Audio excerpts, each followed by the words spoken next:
Uh, Welcome Thank to you. Shirty Science. Hope you're having a great Thursday night in Canberra. Hasn't hit the it's meant to snow or something It's not snowing just yet. overnight. That's right. I know. Yeah. we'll, we'll wait to see what happens. I want to start off with a really basic intro question. Is what inspired you to become a scientist? What inspired me to become a scientist? I don't really think there's probably one like pivotal point that inspired me. I think it was more of a natural slow burn in a way. So I've always, so I guess my background is I have two science trained parents. So I guess it was kind of inevitable that I would end up in a science field. Um, and in when I was a young kid, I would always ask a lot of why questions or how, why things work, why things don't work, what happens if I, put this in this. And my parents really encouraged that in me. So I guess that inquisitive mind about always wanting to ask why and why something works or how it works was there from a very young age. And I've always loved maths. Like I'd always count the steps when I'd be walking somewhere. I'd just be doing little numbers in my head. I still, count when I go swimming in the pool to relax. This sounds really odd, but it's Science Week, hey? I would just count. I was just like, No, oh, I have to. If I'm swimming, if I'm not, yeah, they need to yeah, be otherwise. exactly. Or I just What are you count doing little it things for? and yeah, exactly. Or just do random sums in my head. So I have a feeling maths was always in my future. So I think it just developed from there. And then I've always had a fascination with planes. And so just merged the two together and eventually settled on becoming an aerospace engineer. So when did you, I guess, know? Were you like in high school and you're like, all right, I'm going to become an aerospace engineer. I'm going to do this. I'm going to university. So Did you? I could probably pinpoint it almost to the exact day. Wow. Maybe that's my mind thinking again. So let's just say it was a Tuesday. I don't actually know what day it was, but I was at home doing my grade 9 maths assignment, where we had to make a box with no fasteners. So we had to just use paper folding and techniques to create a sturdy box that could hold a certain amount of weight. And I just loved it. I was sitting there and I was, doing all my little drawing my trigonometry, folding all my stuff, doing my experiments, seeing if I could make my box bigger and smaller and all these other things. And I was doing that in the living room, as you do back then. And my dad just said to me, or he said, oh, you would make a really good engineer. So up until then, I'd kind of thought pilot was my career path. I was going to be a Yeah. pilot. That's what I wanted to do, like most people. That and then it was really that moment, I think, that discovered that I could put in my love for physics and maths into actually making stuff. So I think that was the key point when I was about 14. And from that point onward, I knew what I was going to do. So I was fortunate enough to have very clear focus at an early age. Nice. I'm jealous of that. I don't know that I have clear focus at 20 something. Um, You'll get there. so yeah, so you went on, did engineering at university, Yep. did a PhD, I take it, Yep. That's right. and So, then yeah, and and then then, now yeah.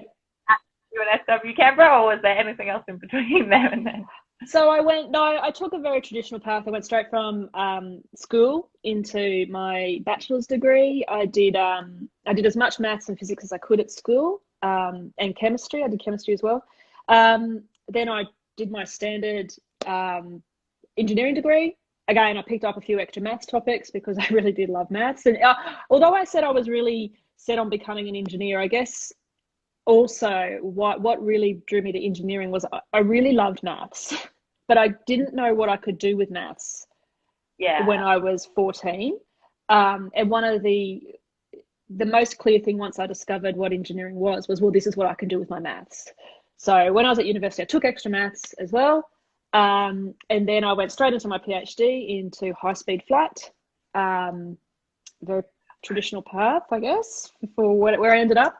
Then I did take a small break and worked in industry for a little while, but not in the aerospace sector, but doing similar kind of analysis to what I do, where I look at heat movement and fluid movement.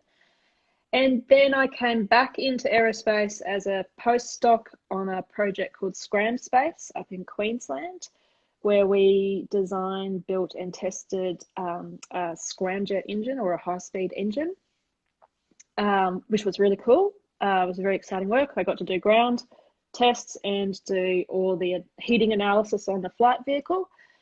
And then I went to a different university for a little while, and then eventually, about 2 years ago, I moved down to UNSW Canberra. Awesome. So I guess you're an aerospace engineer. Man, today you're an aerospace engineer. What exactly is that? You said you love maths and numbers, but I guess what's an aerospace engineer? What do you sort of do day to day? Yeah, so it's a really big field, and it encompasses a lot. So aerospace engineering can be looking at the structure of the vehicle, of the plane, or the rocket, or the satellite, or probe to another planet. It could be looking at the engines or the propulsion systems. So that's a little bit what I do. Or you could be looking at how, when you fly through the air, how your speed can affect the air and how the air can affect your vehicle. So there's a heap of different things that aerospace engineers can do. They can work on satellites, they can work on planes, they can work on engines. We do a lot of fluid flow. So, and that's what my t-shirt is. It's the Navier-Stokes equations, the Navier-Stokes fluid dynamics equations. Beautiful. Which basically is the governing equations, the governing mathematical equations behind how fluid moves. So really, it's a really broad field. You could really go in any direction with it. And the direction I've gone is for high speed, looking at the heating from the fluid as you move at high speed. So when you say fluid, do you mean like the air that's around? I mean, that's our technical term for air. We flashback, I used to work for Questacon and do the fluid show, and we used to talk about whether or not air. So, exactly. A fluid can be a liquid, or it can be a gas. So when I say fluid, I mean air. Yeah, that's right. Yeah. So what does that work sort of look like? Is there this end goal for there to be a big, I don't know, rocket launched out of UNSW Canberra, or I'll speak to my bosses about that. Flight tests are always fun. A flight test is always fun, but they're pretty rare, to tell you the truth. Okay. I've been on one, particularly from our universities, because they cost a lot of money. They're a bit risky. Yeah. So what I do on my day-to-day, I guess, is I use numerical tools. So I'll be using computational fluid dynamics or supercomputers to do some analysis of some ideas I might have about the high-speed flight aspects that I want to look at. So, for example, I might want to look at how a hot wall might affect the flow or the fluid around it, and then how that interaction plays out. I might do that numerically to begin with, and look at the fluid side. Then I might use another numerical tool and look at the structural side. So how does the structure change when it gets really hot? And then that all leads up to doing an experiment. So then we would do ground-based experiments where we can simulate high-speed conditions, but on the ground in special tunnels, and take our measurements that way. And then we can piece together what we think is going to happen.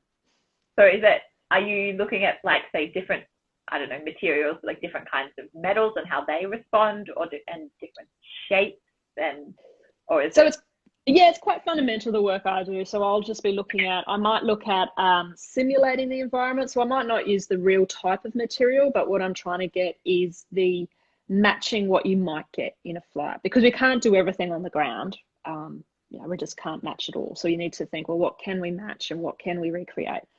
So at the moment, we might use a material that we can heat quite easily, which might not be an aerospace material, but something we can heat up really quickly. And when I mean hot, we want to get it to maybe about 1,000 degrees Kelvin, or what is that in Celsius? 1,200 Celsius? No, 800 Celsius, 750 Celsius. Yeah, it gets pretty hot. Yeah, much hotter than your oven. Not as hot as the surface of the sun, but hotter than your oven. So we want to get these things really hot really quickly, and then see how the structure changes when we put this high-speed flow over it. So it's really quite fundamental. And the end goal, I guess, would be to understand that fundamental physics behind it. Yeah, okay. So are we putting satellites and things up into space not fully understanding this concept at the moment? So this is nothing to do with satellites, actually. It's this would all be just things flying through atmospheres. Okay. So I've done some research on high speed planes would be one, or high speed engines flying through an atmosphere. I've also done in my PhD some research when you look at capsules returning back to Earth. So, for example, the Apollo missions, or recently in the press, the Dragon crew when it returned back from the space station. And you get the same. You get even more exciting physics happens there when the gas gets really, really hot. And so when you're coming in at those speeds, you get really hot gas in front of the material, in front of your vehicle. And then I would look at things like, well, how much is radiating there? How much gas is radiating to the vehicle? Because you need to protect whatever's inside from the heating. So you need to know how hot it gets. Yeah, so I mean, it's a really broad field, and it can go from re-entry speeds, which are very high, to high-speed atmospheric flight speeds as well. That's so cool. I guess what's your end kind of goal, or do you just want to be able to like crack it and understand how this works? Is that I just want to do cool stuff. So, yeah, like it's there's always something fun to do, and it's like, oh, I'm going to go and look at this now and see what happens if, and it's asking those questions again, what happens or why or how. So you might do one experiment and go, wow, I wonder why that happened, and then you've got the challenge of trying to figure that out and trying to find the science behind it.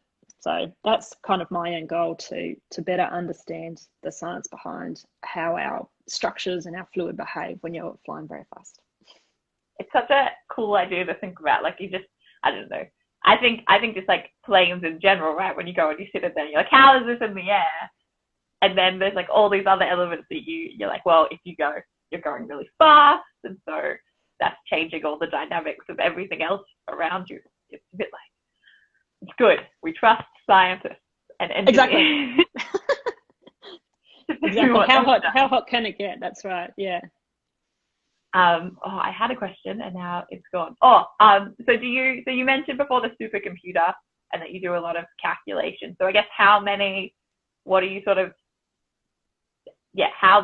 big are these calculations you're running? Is it just like you could sort of fill it out on a piece of paper? No. So they are numerically solving the currently unsolvable analytically Navier-Stokes equations. So there's a systems of equations. There's a lot of them. So what we would do, so that's the CFD. What I would do in numerical or computational fluid dynamics. So again, it's looking at how the fluid moves, but then applied to high speed.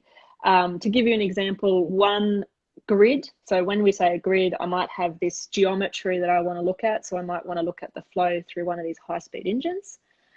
And then we need to divide up all the flow into tiny little cells. So we can calculate at each of those cells all of the equations. And by we calculate, I mean the machine does it, algorithms and people that develop the code. So I would have a mesh size, so the number of little cells where they need to calculate all these properties, and the properties they need to calculate are pressure, temperature, speed. Maybe our gas might be dissociating or reacting, so you might need to track different species. So lots of equations.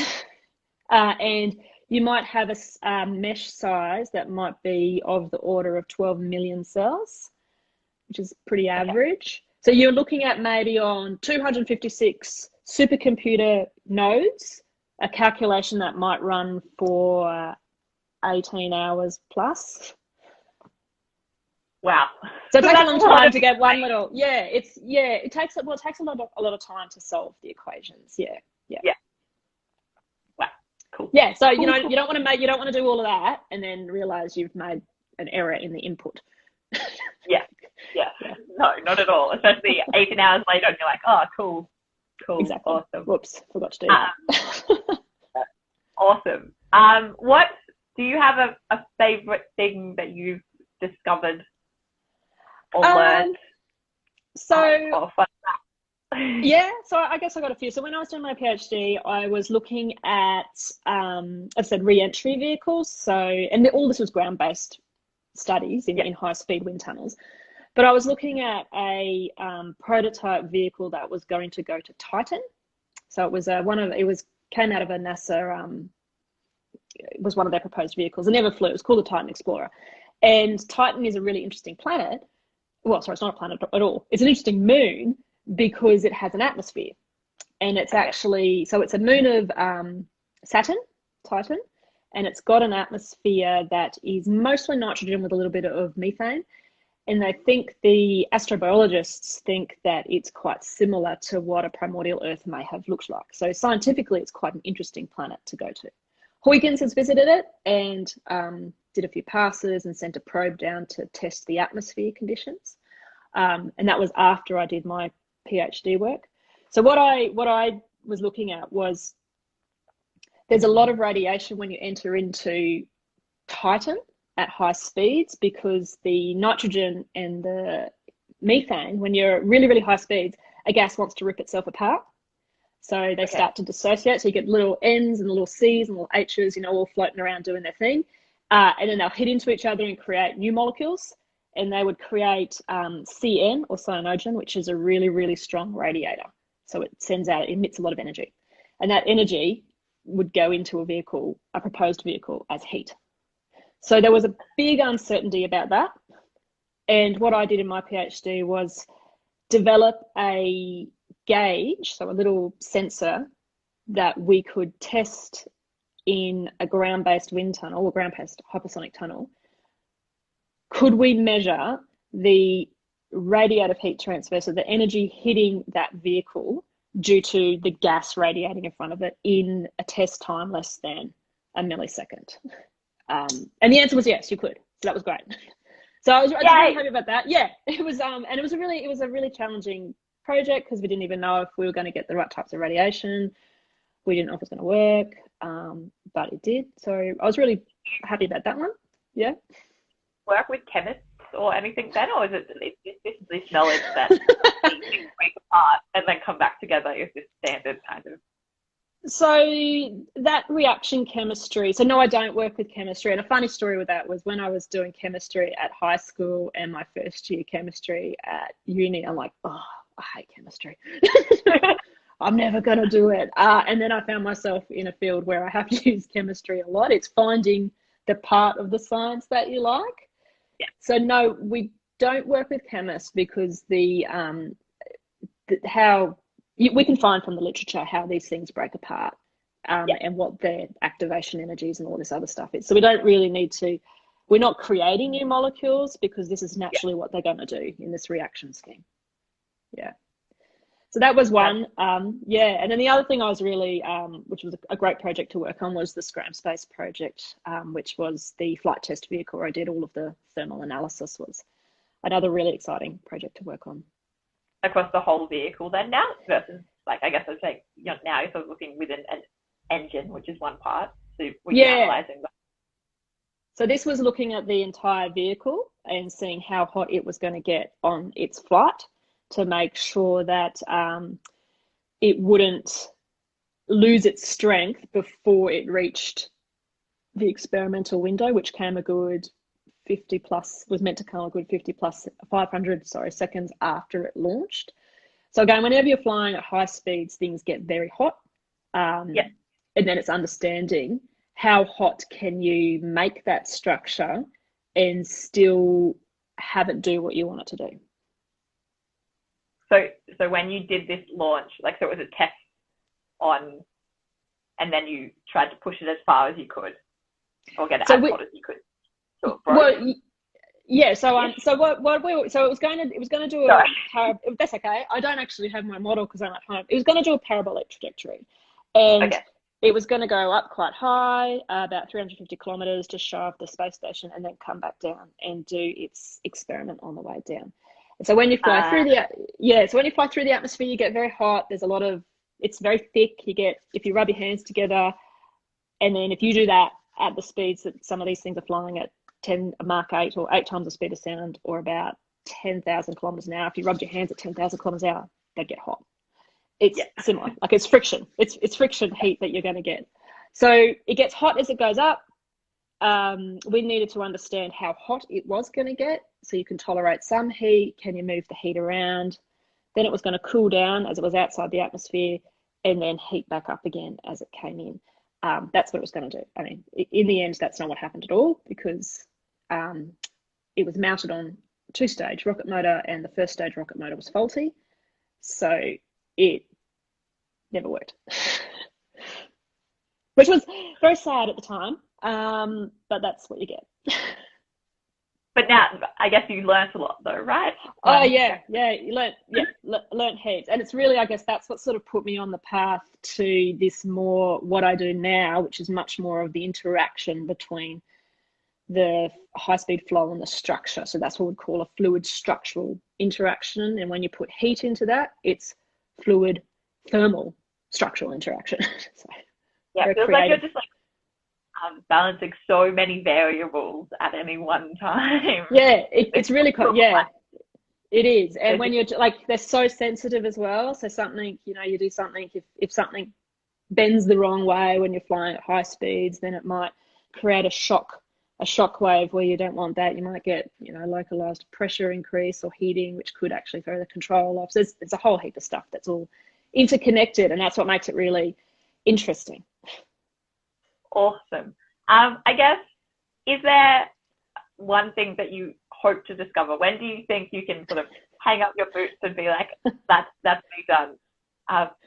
It's also okay if the answer is never. I don't know. I guess when I was in, my little thought bubble from when I was learning about all of these non-dimensional numbers, like it'd be really cool to have a non-dimensional number named after myself. So maybe until I've found the Capra number or something. I don't know. But I don't think it would actually be really cool to have something named after you, because then you could balance it out. We've got a lot of men there. We've got Reynolds and Prandtl. We should balance that out. It's funny because last night we were speaking to Renita, who's she names bugs. Can't remember the name of it right now. And so she names things after everything all the time. And then now we jump to, I guess, maths and engineering. It's much harder to name things. It's pretty hard to get a number. Your number, yeah, that's not common. So I don't think I'll get there.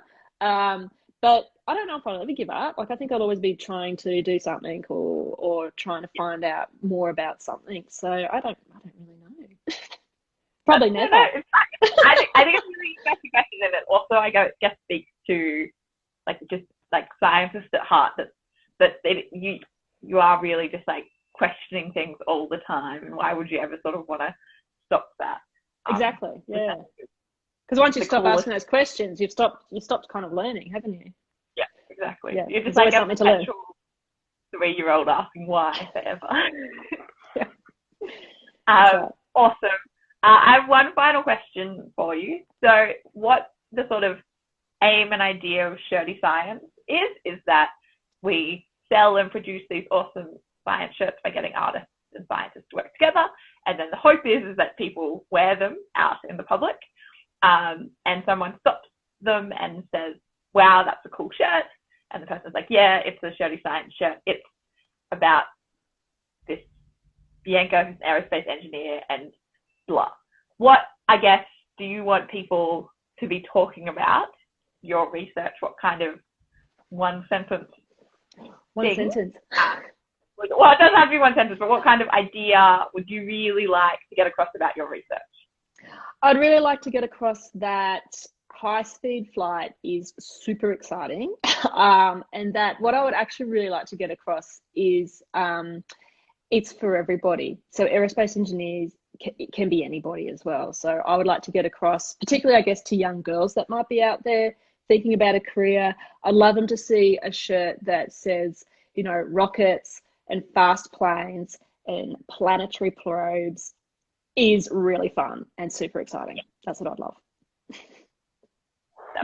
That would be so cool. And then from this one shirt, look, we get all these super cool. Have a lot of stuff on there. A lot of stuff. Yeah, I was thinking about it. I just think what has blown my mind in talking to you is just how many different parts there are in controlling high-speed flight, right? Like when reading the things that you would send through, I just kind of assumed it was just like temperature and just monitoring temperature, but there's just so many variables out there. Like you said, calculating them at like these tiny little matrices across the whole thing. It's like just mind-boggling. Yeah, and of course, I focus on the thermal side as well. So there's a whole other so that's like a whole other. Yeah, you know, we work together, but then I'll just look at the thermal side, and those specialists will come in and look at something else. Yeah. Awesome. Did anyone in the audience have any other questions for Bianca tonight? Probably not. If at any point you do have any questions, feel free to direct message Shirty Science and I'll pass it on. I'll leave you guys to be creative and ponder those ideas and what we've learnt tonight about high-speed flight and re-entry back into the atmosphere. Thank you so much, Bianca, for joining. Thank you. Have any other plans for National Science Week? I have one more event tomorrow for Green Light for Girls. Nice, awesome. Yeah. I saw they rescheduled the satellite selfie for Tuesday. Oh, did they? We actually did our satellite selfie on Monday, so I was very selfishly going, oh, I hope the Monday picture is the one that makes it. I'm still doing that. I had a genius idea at like 10:35 a.m., which is like as it was flying over. As it was flying over, yeah. Shirt out of shirt. So on Tuesday next week, when you're doing one is on, that's what I'm gonna do. You know, we took a window of opportunity while the weather was good and made our sign in the backyard. So let's hope the satellite saw it. Yeah, fingers crossed. We'll see. All right, awesome. Thank you so much for joining. Thank you. I'll keep you posted as we get designs in. Great.